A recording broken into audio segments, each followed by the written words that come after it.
New Zealand has been a place that has done a very poor job within the OECD. We're probably in the bottom three of actually attracting foreign direct investment into our country. And so we are thin in a capital market sense, and that has been a problem for 30 years under successive governments.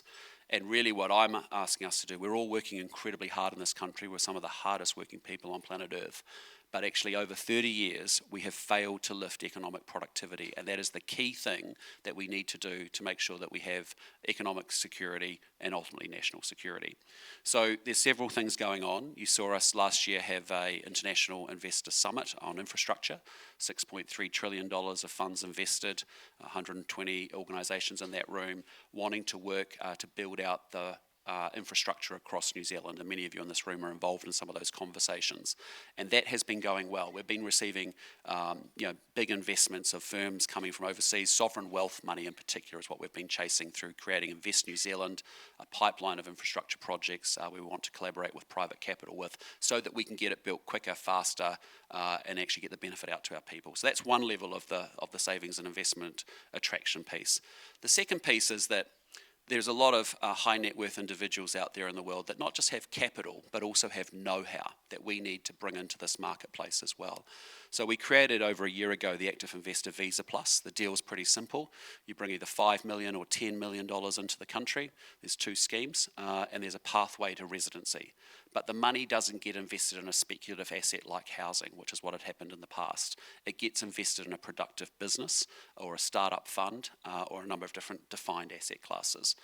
The cool thing is that we've attracted almost $4 billion in 12 months from about 580 individuals.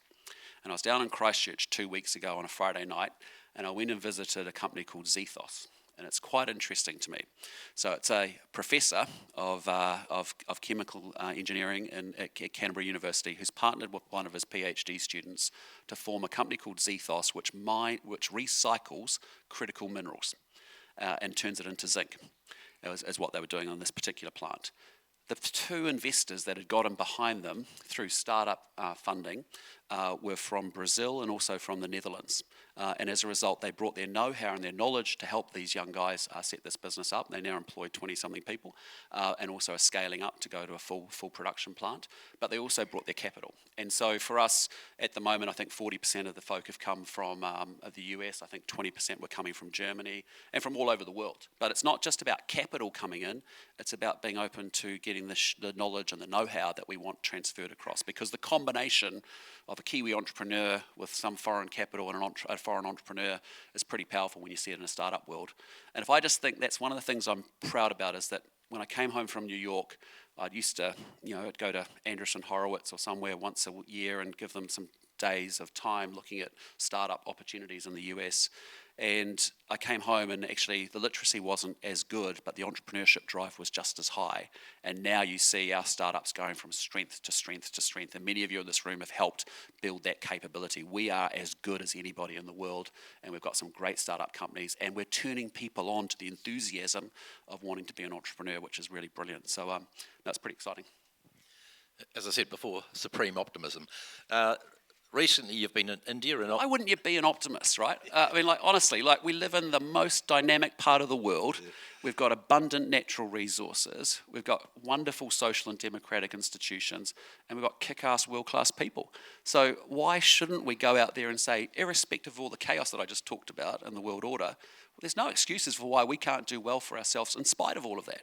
And because there's another 195 countries out there with 8 billion people hustling in the world too. And you've got to back ourselves to beat all of them. So I feel very optimistic about it. Don't worry, we all support you on that. We welcome it too.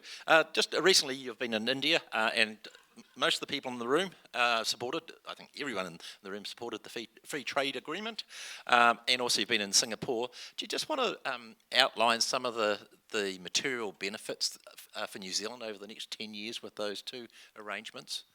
Yeah, look, if I take the Indian FTA, I was in Whakatane 2 weeks ago, and I was talking to a group of about 120 people, and this lovely husband and wife team came up to me, and they had put a gift in the Crown car just to say they wanted me to have a little gift of time together, but also to tell me that they were kiwi fruit growers.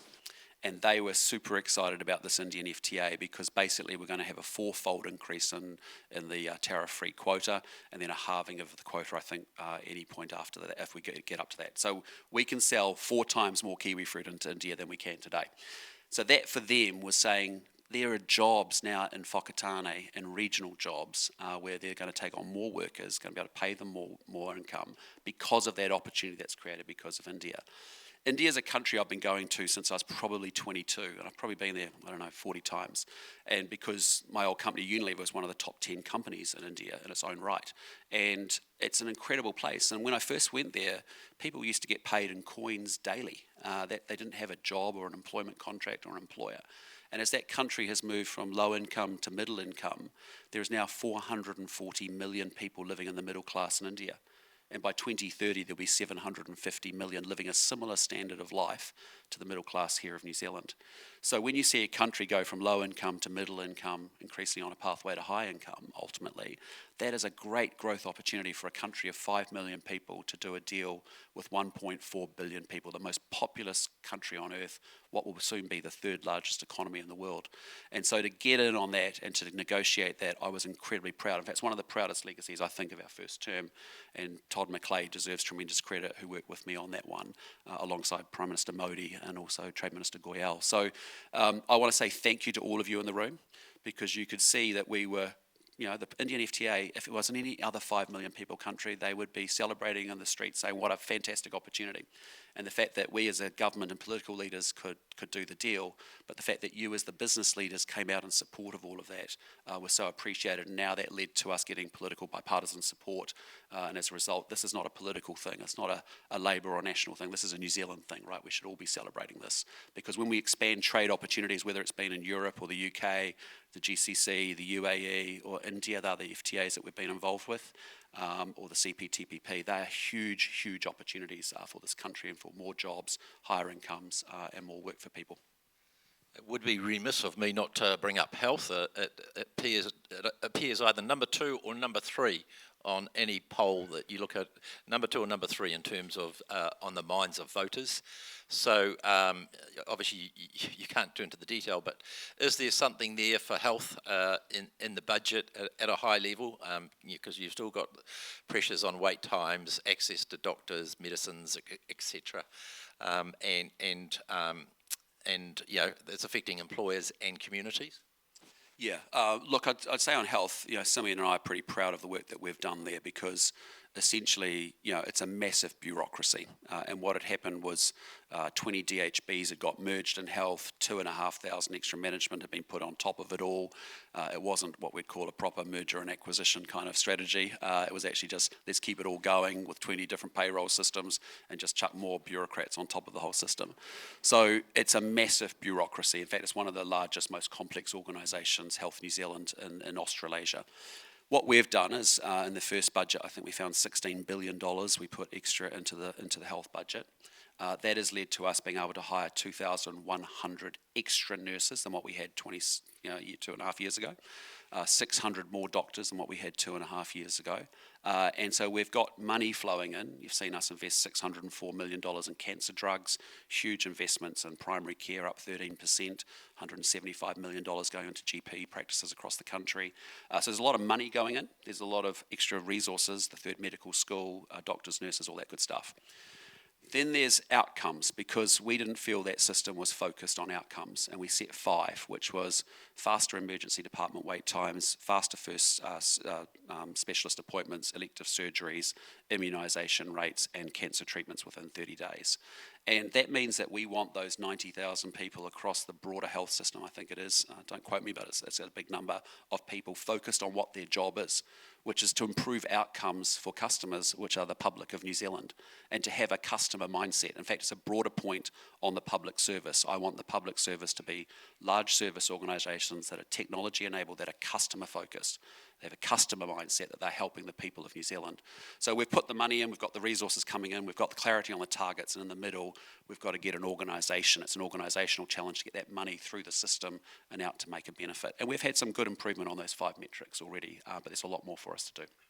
Great. Fiscal pressures and infrastructure funding continue to be major topics globally, particularly as governments look to see how they can maintain momentum on long-term investment plans while continuing to manage constrained balance sheets. How's the government thinking about asset recycling in terms of supporting investment and delivering long-term value for New Zealand? Yeah, look, I mean, I think there's a bigger conversation, as I said a few months ago, to have there about, the government owns a bunch of assets. You look at places like Singapore that recycle those set of assets that they own with a view of actually generating a better return for their people across the country. And so you could ask some legitimately good questions about why does the government own X, Y, or Z that might generate a very low return when it could recycle that asset and actually end up investing in a new asset that could generate a 6, 7, 8% return rather than a 2% return for the people of New Zealand. I think there's a legitimate question to have about that. Again, I think, for us, the bigger point on infrastructure is that we've been running the country like it's 1975. I mean, honestly, we haven't evolved it sufficiently. Something's happened over the last 30 years where we've just kept incrementalising the system to the point that consciously or unconsciously we've created a huge amount of red tape, and it's very, very difficult and very, very expensive to get things done in this country. And I think the other biggest legacy of this government is going to have the courage to take on and do the big reform on RMA, which actually is really challenging and difficult and tough and would be politically easy not to do. But we must do it because it's the single biggest thing that's holding New Zealand back. Why does it cost 50% more to build a 3-bedroom standard house in New Zealand, just the build cost, compared to the same house being built in Queensland? And when you get into it, it's because our RMA resource consent and building consent times have doubled. The cost has doubled. It's $1.3 billion a year. And so the new RMA we're building is designed so that we have 50% less consent, so we can get on and get the show moving and get things getting done and built. We need to get infrastructure increasingly out of the political realm. We need to have, that's why we've worked hard with the Infrastructure Commission to build out a 30-year pipeline. We want more definition around that. That's why we've got a funding and financing company in place so that we can actually get the right financing mechanisms in place for the right infrastructure projects, whether that's public-private partnerships. It won't suit every type of project, but there's different mechanisms. And then ultimately that's why we've got Invest New Zealand out there also making sure it's going out, attracting that sovereign wealth money that needs to find a home. And why wouldn't you want to bring that money to New Zealand? We are a safe haven for investors in a world of chaos out there. So we've got a great pitch to make to bring that capital to New Zealand to be able to get the roads, the schools, the hospitals built that we need to get done. So, that's part of it. The other part that's the companion piece to the RMA reform is you've got to disempower a branch of government. You can't have district councils, regional councils, central government, 3 arms, and so we made a decision last November, and Simon Watts is here and he's driving that, that will actually knock on the head the regional councils, which I think is important because that's just another bureaucratic layer that's been the way we may have done things in the past, but it's not set up for how we want to do things going forward in the future.